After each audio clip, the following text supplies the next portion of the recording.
Demikian selalu kami coba ingatkan tentang doa Nabi sallallahu alaihi wasallam dalam setiap kesempatan pasca salat yang tersebut dalam hadis riwayat Ibnu Majah itu nomor hadis 925 bahwa Nabi sallallahu alaihi wasallam senantiasa berdoa memohon kepada Allah dalam 3 hal dengan kalimat yang singkat tapi isinya begitu padat. Allahumma inni as'aluka ilman nafi'a wa rizqan thayyiban wa amalan mutaqabbala.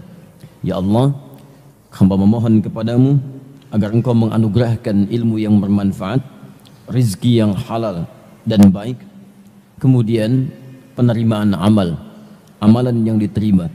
Jadi saya sering ingatkan bahwa selevel Nabi Muhammad sallallahu alaihi wasallam saja yang sesungguhnya sudah dijamin dengan surga, dijaga dari maksiat, madmunun bil jannah, ma'sumun minal ma'siyah, membuktikan syukurnya kepada Allah Subhanahu wa taala dengan meningkatkan ibadahnya, dan yang luar biasa masih berdoa kepada Allah dengan begitu tawadhu'nya, ya Allah mohon terima amalan saya.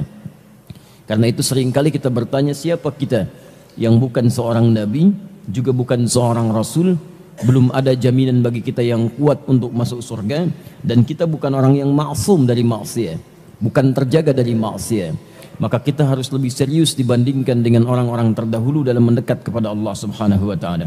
Ini waktunya begitu singkat, persaingannya sekarang sangat ketat, dan diingatkan kita dalam surah tadi yang dibacakan oleh imam kita, baik itu di akhir-akhir surah Al-Mudaththir ataupun diantarkan sampai dengan penutupnya surah Al-Qiyamah itu, singkatnya jangan terlampau banyak mainnya. Ya, jangan terlampau banyak mainnya. Jangan terlampau banyak mengerjakan hal yang sia-sia. Sudah saatnya kita membuat kurikulum kehidupan yang teratur. Bahkan solat ini dibuka dengan solat subuh, dan ini memiliki 2 nama di antara sekian solat yang lain. Yang lain cuma 1 nama, zuhur, asar, maghrib, isya. Subuh 2. Ya, fajar dengan subuh. Ingat, fajar dengan subuh. Fajar menunjukkan korelasi keimanan kita yang terpancar ketika mendengar panggilan untuk menunaikan solat. Muncul pancaran dalam hati kita untuk merespon fajar, ya. Ada fajar, infajar, ada fujur, itu beda. Kalau fujur itu pancaran keburukan yang bersumber dari nafsu. Di nafsunya memberikan dorongan keburukan, pancarannya yang masuk ke mata, ke mulut, ke telinga, ke tangan, ke kaki, itu fujur rambatan namanya. Kalau sudah jadi perbuatan disebut dengan su, jamaknya sayyiat. Dari mana dapat kata fujur? Di Quran surah 91 ayat 7 itu sampai dengan 10. Wa nafsi wa ma sawaha fa alhamaha fujuraha wa taqwaha. Dari mana pancarannya? Dari nafsu. Nafsu memancarkan nanti gelombang-gelombang keburukan. Jadi mengeluarkan sesuatu yang tidak bagus. Maaf, itu yang memerintahkan misalnya Anda untuk berdusta. Nah, ketika dia perintahkan untuk berdusta, masuknya kemana? Merambat nanti lewat fujur, masuk ke mulut. Kalau dia masuk ke mata, maka menatap yang maksiat, yang jelek-jelek. Kalau dia masuk ke telinga, maka mendengar yang buruk-buruk. Kalau dia masuk ke tangan, maka mengerjakan yang tidak diridhai oleh Allah Subhanahu wa taala. Itu rambatannya disebut dengan fujur. Kalau sudah jadi perbuatan, maka namanya su. Ya, kalau sudah jadi dusta, kalau belum keluar, itu belum dituliskan tuh. Tapi kalau sudah keluar, dituliskan jadi sebuah keburukan. Itu yang disebut di surah Yusuf, surah 12 ayat ke-53. Ya, wa ma ubarri'u nafsi innan nafsa la'ammaratun bis-su. Dia memerintahkan amarah untuk mengerjakan keburukan. Perintahnya merambat, rambatannya disebut dengan fujur. Kalau keluar jadi su, jamaknya disebut dengan sayyiat. Nah, kalau lantas kemudian terjadi perbuatan buruk itu, maka diminta oleh Allah untuk segera tarik kembali dengan bertobat. Itulah turunnya kemudian surah keempat An-Nisa ayat yang ke-17 sampai 18 itu. Innamat taubatu 'ala Allahi lilladzina ya'maluna su'a bijahalatin thumma yatubuna min qarib. Jadi kalau kita tidak bisa menahan lantas keluar misalnya, keluar kata-kata kurang bagus, tarik langsung. Tarik kembali, taubat itu kembali, arahkan kepada yang baik, tarik lagi. Bagaimana cara tariknya? Pertama kali turun Quran surah ketiga Ali Imran ayat 133. Tarik dengan cepat dengan istighfar. Wasari'u ila maghfirah. Jadi ada sara'a, awas hati-hati. Ada sa'a, itu beda. Ada sara'a, ada sa'a, itu lain. Kalau sara'a mengerjakan sesuatu dengan cepat, saking cepatnya nyaris tak usah banyak berpikir. Tapi kalau sa'a mengerjakan sesuatu dengan cepat tapi dengan persiapan. Ada persiapan. Ya, memang cepat respon tapi siap-siap dulu. Karena itu ketika Anda dipanggil untuk istighfar, nggak usah banyak mikir. Jangan-jangan kebanyakan mikir, maut datang lebih cepat dibandingkan dengan istighfar yang Anda kerjakan. Kalau punya dosa pagi ini, jangan tunggu malam untuk tobat. Antum tunggu malam untuk tobat, tiba-tiba maghrib wafat.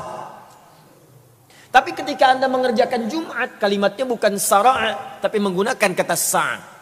Buka Quran surah ke-62 itu, ayat yang ke-9, paling kiri sebelah atas. Ya ayyuhalladzina amanu idza nudiya lis-salati min yaumil jumu'ati fas'au, bukan fasari'u. Fas'au ila dzikrillah. Hei orang-orang yang telah menyatakan dirinya beriman kepada Allah. Kalau Anda kemudian diseru di hari Jumat untuk menunaikan salat ibadah, fas'au ila dzikrillah, maka bergegaslah Anda untuk ingat kepada Allah. Zikir di sana salat. Karena salat disebut dengan zikir. Dari mana taunya? Buka Quran surah ke-20 Thaha ayat yang ke-14.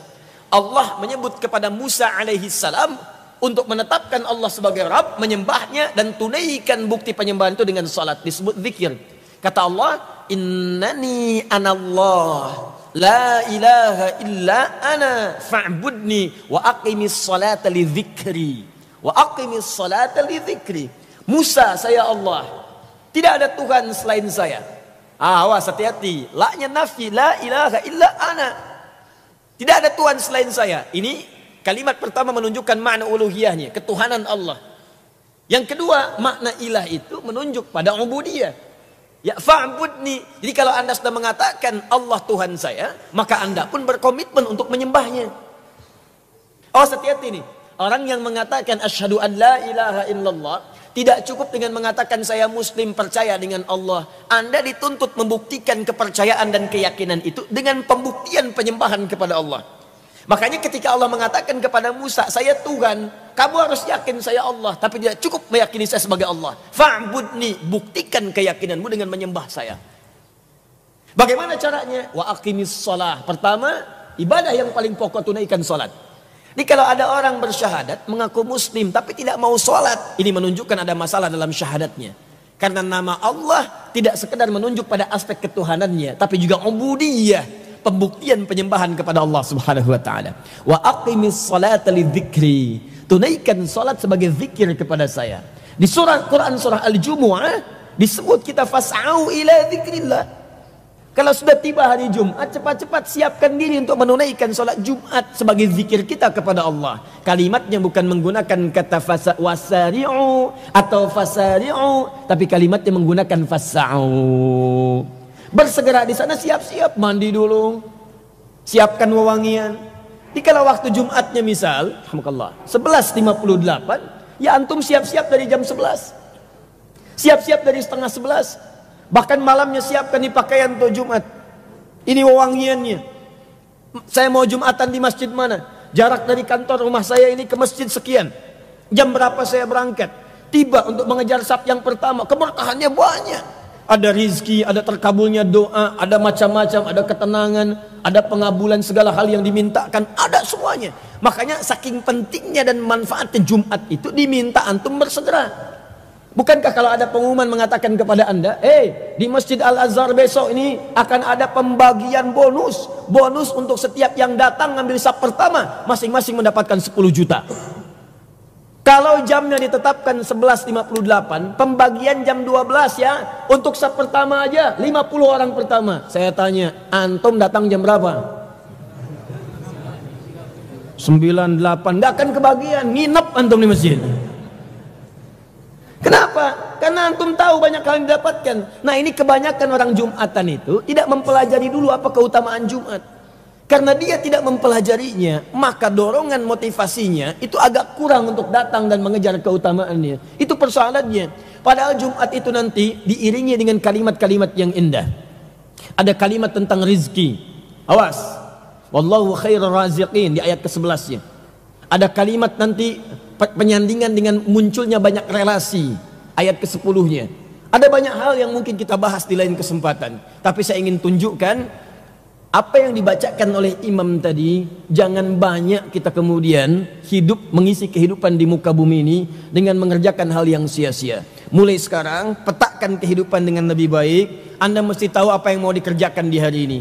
Sholat kita disebut dengan subuh, pancaran kebaikannya disebut dengan fajar, waktunya disebut dengan subuh dari kata asbah. Asbah itu sesuatu yang sudah siap dengan rencana.